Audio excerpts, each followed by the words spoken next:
Gujarat number 1 engineering university Sankalchand Patel university. ఒక్కసారి మాట్లాడండి స్వామిజీ, ring అవుతుంది.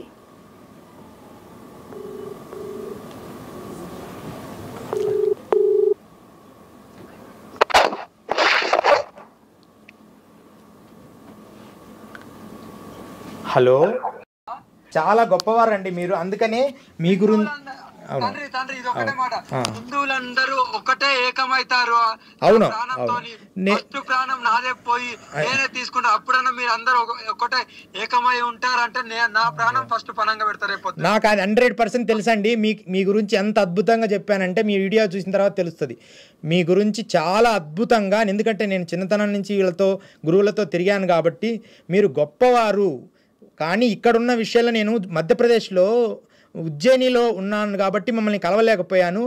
నిన్ననే నేను వచ్చాను, లేకపోతే నేను ముందే మిమ్మల్ని కలిసింటే చాలా విషయాలు మీకు చెప్పేవాడిని ఇక్కడ పరిస్థితులు మీతో. కానీ లేట్గా కలిశానండి, అందుకని ఉంటే మిమ్మల్ని కలిసేవాళ్ళని డైరెక్ట్గా.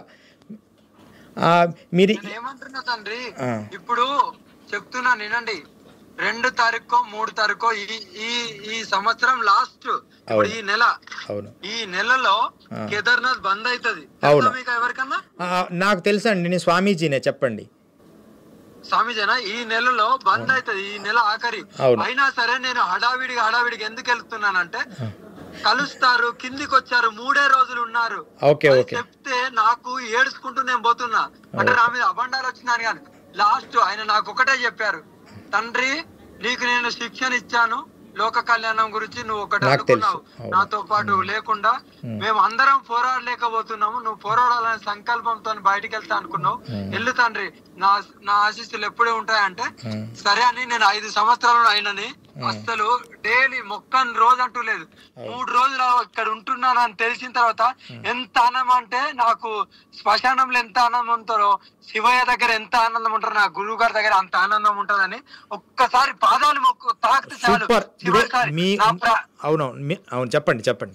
నా ప్రాణాలకు కూడా ముప్పు ఉందని తెలుసు, ప్రాణం పోతుంది సనాతన ధర్మం గురించి అని కూడా తెలుసు. ఎందుకు మీ ప్రాణాలకు ముప్పు ఎందుకు ఉందండి? ఎవ్వరి ముప్పు లేదు మీ ప్రాణాలకు, మిమ్మల్ని ఎవరు అంటారండి?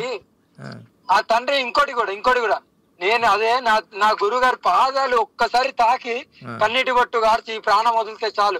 ఇక్కడ గురువు గారు, అక్కడ నా పరమశివుడు, ఈ 2 తప్ప నాకేమొద్దు. ఇంకొకటి, ఇప్పుడు నేను ఇంకొకటి కూడా విన్నాను, హైదరాబాద్ లో జూబ్లీస్ లో 3 కోట్ల ఇల్లు, నా తల్లిదండ్రులు ఎందుకండి గా గుడిసెలలో ఉంటారు? ఏంటండి ఇది? నేను నా మీద కేసు కాకుండా అరెస్ట్ చేయకముందే జైల్లో ఉన్నారు, మరి ఊరు వదిలి పారిపోయారు. ఇవన్నీ ఉత్తదిలేండి, అసలు మిమ్మల్ని అరెస్ట్ చేయడానికి లేదండి. మీరు ఆ కార్డు రావడానికి ఎంత కష్టపడి ఉంటారో నాకు తెలుసు. అసలు మీడియా వరకు నా నోరు నొచ్చింది, నేను ఎవరికి కూడా సమాధానం ఇచ్చుకునే లేదు, నాకు ఏ కార్డు లేదు, నాకు ఏ గురువు లేదు. నేను కేదార్నాథ్ అయితే లైవ్ పెడతా అన్ని చేస్తా, కానీ మీరు నన్ను అడగద్దు నా గురువు గురించి, నా దీక్ష గురించి అడగద్దు. అయ్యో అలా అడగడం లేదు.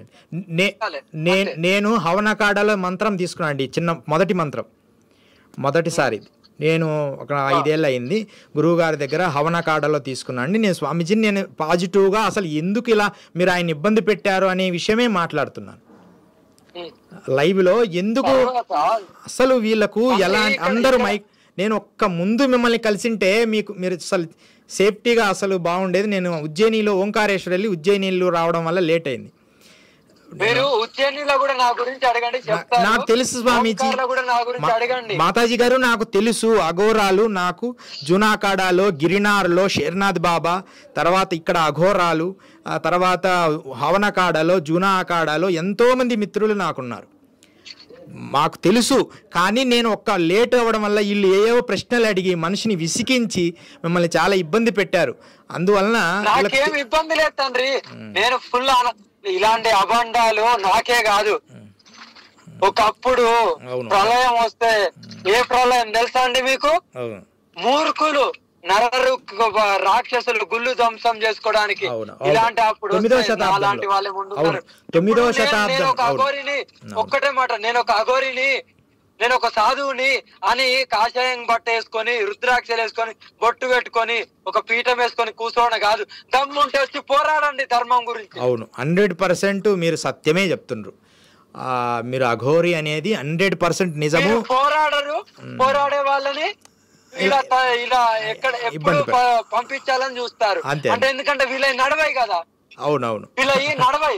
అవునవును, నాలాంటి వాళ్ళు వస్తే వీళ్ళ నడవై కదా, ధర్మంగా ఉంటే పంపించాలి. వీళ్ళేంది ఇళ్ళకి పోవాలి, ఏదో గుళ్ళకి పోవాలి, మంచి తూతు మంత్రం అనాలి, హోమం లాగా పెట్టాలి, ఒక 30,000 20,000 ఒక 5,000 10,000 తీసుకోవాలి, కడుపు నింపుకోవాలి. ఏం పర్వాలేదు స్వామీజీ, మీరు మరలా హైదరాబాద్ వస్తారు, ఈసారి మిమ్మల్ని మేము కలుస్తాము. నేను మళ్ళీ రేపు కుంభమేళాకు కూడా నేను వస్తానండి ఖచ్చితంగా. హవనకాడలో ఉంటాను, జూనాకాడ కూడా ఖచ్చితంగా మిమ్మల్ని సందర్శిస్తాను. మేము బాగా మంచి స్నేహం ఉందండి, అందుకని ఫోన్ చేయమని లాయర్ గారికి చెప్పాను. లేదు నేను ఇప్పుడు ఇక్కడ నేను ఏమేమి ఇక్కడ ఉండాలో అది చేసుకుని వస్తాను. సరేలేండి, సంతోషం స్వామీజీ. ప్రజలందరినీ ఏం పర్వాలేదు, అందరూ మంచి వాళ్ళు, వాళ్ళకి తెలియక అజ్ఞానంగా ఏదో అన్నారు, మీరు శాంతంగా ఉండి. ఏమనట్లేదు తండ్రి. ఇంకోటి మీకైతే పరమేశ్వరుడికి మనం ఇయడానికి మనం ఎవరమండి? అవునవును, వాళ్ళకి తెలియక మూర్ఖులు మీరు. మీ సాధన ఒక్క మాట ఒక్క 2 నిమిషాలు ఏనండి, ఇక్కడ చెప్తాను.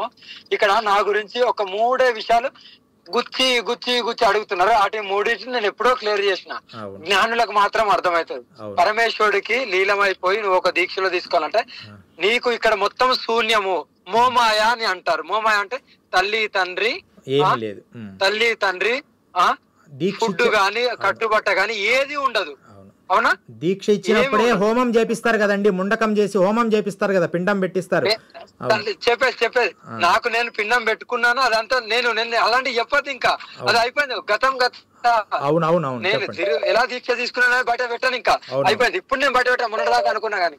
అయితే ఇక్కడ నేను ఒక లోక కళ్యాణం గురించి వచ్చినప్పుడు నేను భగవంతునికి ఏమనుకున్నా అంటే, భగవంతుడా, పరమేశ్వరుడా, అమ్మ పార్వతి, మీరే నా తల్లి, మీరే నా తండ్రి, మీరు నాకు ఈ జీవితాన్ని ఒక తల్లి గర్భంలో వేసి బయటికి తీసుకొచ్చి ఒక సాధన నేర్పించి ఒక గురువుని కల్పించి సాధన నేర్పించి ఈ రోజు నన్ను ఈ స్థాయికి తీసుకొచ్చారు. మీకు నేను ఏమి ఇచ్చి రుణం తీసుకొని ఏమీ లేదు. కానీ లోక కళ్యాణం గురించి నేను బయటికి వెళ్తున్నాను, ఎన్ని ఒడిదుడుకులు వచ్చినా తట్టుకుంటాను. కానీ ఈ లోక కళ్యాణంలో నేను 2 చేయాలనుకుంటున్నాను. ఒకటి నా శరీరాన్ని త్యాగం, ఇంకోటి నా ప్రాణం. ఈ 2 నేను అనుకొని వచ్చాను. అనుకొని ఈ గడువులో లోక కళ్యాణం 2 సంవత్సరాలు 3 సంవత్సరాలు ఇలా తిరుగుతూ పాదయాత్ర అన్ని రాష్ట్రాలు తిరుగుతూ అక్కడక్కడ గుళ్ళల్లో పోయి నా వంతు చేస్తూ అవన్నీ విజువల్ నేను చూపిస్తాను, అందరికి నిరూపిస్తాను. 3 సంవత్సరాలు కఠినమైన ఎండలలో తిరుగుతూ ఎవరికి తెలియదు. ఇప్పుడు ఇది ఒక 6 నెలలు 7 నెలలు కాదు. ఎవరో నేను ఎర్రటి ఎండలు నడుచుకుంటూ పోతుంటే ఆయనకి ఏమనిపించిందో, పరమేశ్వరుడు పంపించిండు కావచ్చు. అవ్వా నువ్వు ఇలా పోకు తండ్రి, అప్పుడు నాకు గడ్డాలు గిడ్డాలు అన్ని ఉన్నాయి, మంచిగా రుద్రాక్షలు గిద్రాక్షలు అన్ని ఉన్నాయి. నేనే చెప్తున్నా కదా, మీరు గ్రహించు. శరీరం త్యాగం అంటే ఏంది తండ్రి? అంటే కాళ్ళు చేతులు తీసుకోలేం కదా. ఏమున్నది? పరమేశ్వరుడికి ఒక లీలం అవ్వాలంటే నీకైతే ఏదైతే ఒక ప్రాణము ఒక అంగం అనేది నువ్వు పరమేశ్వరుడికి నువ్వు నా సర్వస్వం ఇదే, నేనే ఇది ఇచ్చిందంటే నువ్వు నీకు ఇంకా దీనికి మించిన వేరేది ఇవ్వడానికి ఏం లేదు. కాళ్ళు చేతులు అయితే ఇచ్చిన ఆయన ఒప్పుకోడు. అవునా? మరి నా భక్తి కూడా చూపించుకోవాలి కదా, నా భక్తి నేను చూపించుకుంటా. ఇప్పుడు ట్రాన్స్జెండర్ వాళ్ళు ఏమంటున్నారంటే ఆమె మా కమ్యూనిటీకే చెందింది, కొన్ని ట్రైన్లలో ఇలా వెళ్ళి తిరిగా చూపియాలి, నాకు చూపియాలి. అవన్నీ అబద్ధము మాతాజీ. మీరు 100% స్త్రీ పురుషులైనా కూడా స్త్రీతత్వాన్ని పొంది ఉన్న 100% ఎన్ని మనుషుల విధానాలు. ఇప్పుడు అర్ధనారీశ్వరన్ నేను 100% త్యాగం చేసిందని చెప్పిన కదా అన్ని ఇంటర్వ్యూలల్లో చెప్పిండ్రు. 100% నేను ఒక్క వారం ముందు కలిసింటే బాగుండు. సరే స్వామీజీ, చాలా సంతోషం. లాయర్ గారు ఇచ్చారు, చాలా సంతోషం. జై గురుదత్త. నమో నారాయణ. స్వామీజీ, హర హర మహాదేవ్, హర హర మహాదేవ్. అంటే స్వామీజీ, ఇప్పుడు దాకా మీరు అఘోరి నాగసాధువు గారితో మాట్లాడిన సంభాషణ విన్న తర్వాత తను ఎంత పాజిటివ్గా చెప్తున్నారు అంటే ఇదంతా నిజమే అని నమ్మేసేలాగా ఉంది. విన్నంత వరకు నేను అనుకున్నా, అరే పాపం తను చాలా జెన్యున్గా ఉన్నారు కదా అని చెప్పి. కానీ ఇంకొకటి ఏమర్థమైందంటే నాకు, తనని తను అంటే నేనేదో తప్పు చేశాను కాబట్టి అందరు నన్ను ఇలా అంటున్నారు, ప్రూవ్ చేసుకోవాలి అనే ఒక వేలో లేదంటే ఇంకొక రకంగా మాట్లాడుతున్నట్టుగా నాకు అనిపించింది. తనకి ఏం అవసరం అని నేను అంటున్నాను స్వామీజీ. తనని తను ప్రూవ్ చేసుకోవాల్సిన అవసరం ఏముంది తప్పు చేయనప్పుడు? అది అయితే తను కూడా ఆ అమ్మగారు కూడా అలాగే అంటున్నారు, నేనేం ప్రూవ్ చేసుకోవడానికి కాదు, నేనంటే చూపిస్తాను, నిరూపిస్తాను, మా గురువుగారి దగ్గరికి వెళ్ళి నేను లైవ్లో కేదార్నాథ్ 2వ తారీఖు మోసేసే లోపు నేను వెళ్తాను అంటుంది. 100% ఆమె జెన్యూనే. కానీ ఆమె సంఘములో ఈ తెలుగు రాష్ట్రాల్లో ఉన్న పరిస్థితులు ఆమెకు కొంత తెలియకపోవడం వల్ల, మాట్లాడడం వల్ల కొంచెం ఇబ్బంది అయింది తప్ప 100% మనం అది యాక్సెప్ట్ చేయాలి. లేకపోతే అవన్నీ ఆమెను అంగీకరించరు అన్ని రాష్ట్రాల్లో. కానీ ఏదైనా తెలుగు రాష్ట్రాల్లో ఇప్పుడున్న పరిస్థితుల్లో ప్రభావంగా ఎలా మాట్లాడాలి, కొన్ని పదజాలాలు తెలియకపోవడం వల్ల అలా జరిగింది తప్ప దాన్ని మనం అంత భూతత్వంలో పెట్టి ఆమె చాలా అన్నెసెసరీ చేశారు అని నా అభిప్రాయం. అన్నెసెసరీ, అసలు అవసరమైనంత మాట్లాడుకోవాలి అంతే. పోయి మైకులు పెట్టి అలా అయిందని అనుకుంటున్నా. ఏది ఏమైనప్పటికీ అఘోరం అనేది నిజము. ఇంకొంతకాలము ఈ పరిస్థితుల్లో కాకుండా ఆమె అంటుంది కదా దేశ రక్షణ కోసమని. నిజంగా దేశ రక్షణ అవసరమైనప్పుడు అలాంటి వాళ్ళు వచ్చి చేస్తారు. దాన్ని మనం అది విశ్వసించాల్సింది. అవసరమైతే వాళ్ళ సేవలు మనం కొనసాగించుకోవాలి. నేను ఒక క్వశ్చన్ అడగొచ్చా స్వామీజీ? దేశ రక్షణ కోసం అవసరమైనప్పుడు వచ్చి ఉంటే బాగుంటుంది, రావాల్సింది వస్తుంది మీరు చెప్పింది. తన మాటే తను మాట్లాడడం కరెక్ట్గా పరిపూర్ణ స్థితిలో లేని తను దేశ రక్షణ కోసం ఎలా, అసలు ఏం రక్షిస్తుంది? అద్భుతం, చాలా మంచి ప్రశ్న. అయితే ఏంటంటే తన భావజాలం ఏదో సేవ చేయాలి, సంఘానికి సేవ చేయాలి. హిందూ ధర్మం గుడి ఏదో ప్రాబ్లం అయితే నేను వెళ్ళి నిలబడాలి, అక్కడ హిందూ ధర్మం ధ్వంసమైనప్పుడు నేను కాపాడాలని ఒక భావజాలంలో ఉంది. అది పక్వ దశ, ఒక్కొక్క వ్యక్తి ఒకేసారి పక్వ దశ వస్తుందని రూల్ ఏం లేదు కదా. ఇంకొంతకాలం తర్వాత ఆమె మార్చుకుంటుంది ఆమె భావజాలం. ఏంటంటే లైఫ్ అనేది వార్ అండ్ పీస్, యుద్ధంతో మొదలవుతుంది. అన్ని తర్వాత శాంతి పొందుతుంది. అలాగే ఆమె కూడా ఇంకొంతకాలం తర్వాత ఆమె భావజాలన్నీ సత్వగుణంగా మారుతాయి. ఇది ఇలాగే ఉండాలని మనం ఎనాలిసిస్ చేసుకుంటాం. ఆ గౌరీ ఆవిడ ఇప్పుడు ఈ స్థితిలో ఉంది, కానీ ఖచ్చితంగా ఆమె మార్పు చెందుతుంది.